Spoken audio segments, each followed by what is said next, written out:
final decision of who will be the president of this country after this election will be announced. So let's cross over now to the Bomas of Kenya, where our senior reporter Rita Tinina is holding fort there. Rita, talk to us about the activity at the Bomas of Kenya this morning.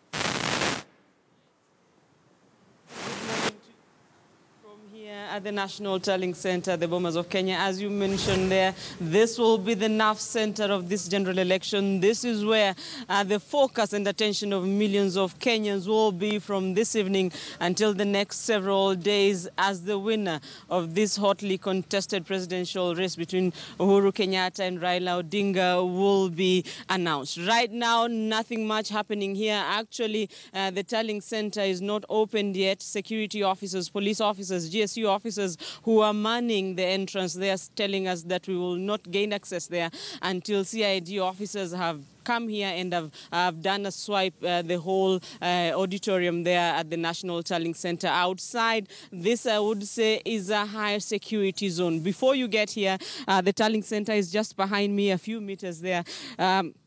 You can see a truck, a security screening truck. Before getting here, you go through 3 other security checks. No one is allowed into the Bomas of Kenya if you do not have 2 access badges. One is for the media, members of the media covering this activity at the National Tallying Center. Those ones can be outside here. To get access into the main Tallying Center, you need another access card, and that is one that you can swipe. By yesterday, security officers were trying to activate the cards here.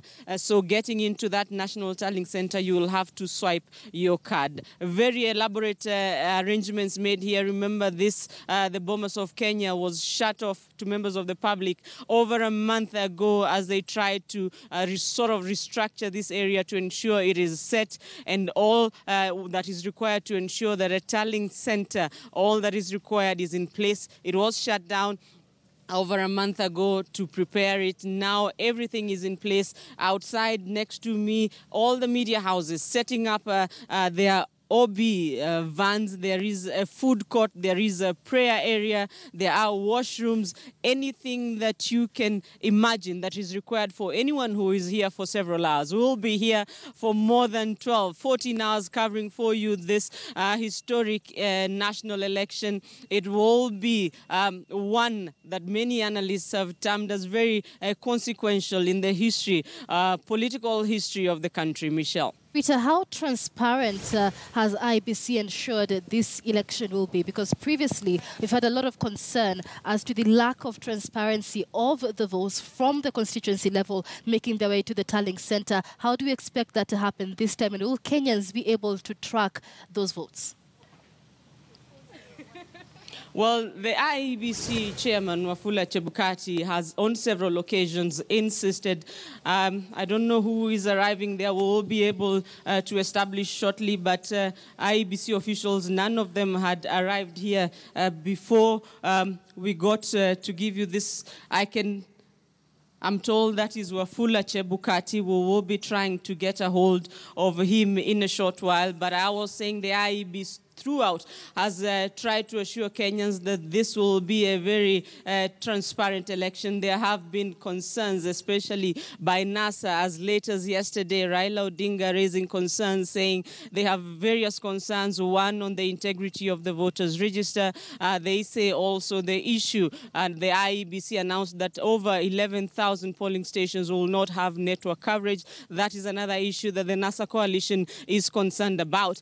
But the IEBC saying that it will be very transparent. There is the issue of the announcement of the results. Previously, the National Election Commission, the IEBC for now, and other commissions that have overseen elections have been giving periodic updates of election results. But remember, this time, NASA went to court. The High Court ruled that the results that will be announced at the constituency level will be final. The IEBC appealed that decision, but the Court of Appeal upheld the decision by the High Court. So here at the National Tallying Center, the IEBC says it will not be giving those periodic updates. It says its role here is to collate and to verify that the winner of the presidential election will garner the 50 percent plus one of the votes. So here, no periodic results will be announced here, but it will start at the polling stations. There, the presiding officer will announce results. There, they will be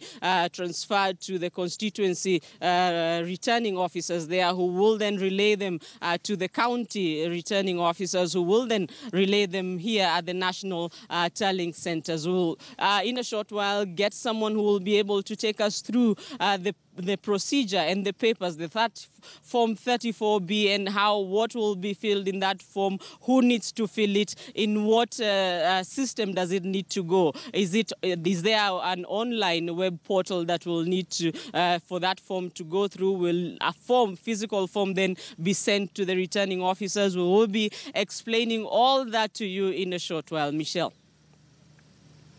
Tinina, at the Bomas of Kenya, which is the National Tallying Center and the nerve center of this entire electoral process. And of course, the Independent Electoral and Boundaries Commission, they're coming out to say they have ensured this will be a transparent